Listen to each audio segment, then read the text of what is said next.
نه رستو رستو راده ما ته لار د شاته نه ښایه داسې چې دا لار ده. جینۍ ډېره حیرانه شوه چې دې زمانه کې یو داسې سړی زما ګیټې ورته ښکاري هم دله حیا ورځي را روان دی.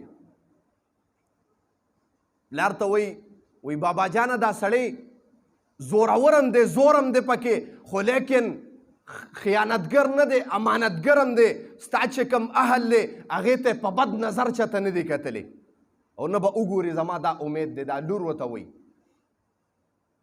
اوس دا زنانه څوک دی او دا سړی څوک دی؟ دا زنانه چې کوم دی نو او دا سړی کوم چې ورته وایي دا بابا چې موسی علیه السلام له راغی دغه بابا شعیب علیه السلام دی او دا لوریانې د شعیب علیه السلام دي. شعیب علیه السلام پوه شه چې دا انسان را روان مستقبل کې دته نبوت او پیغمبري میلاوي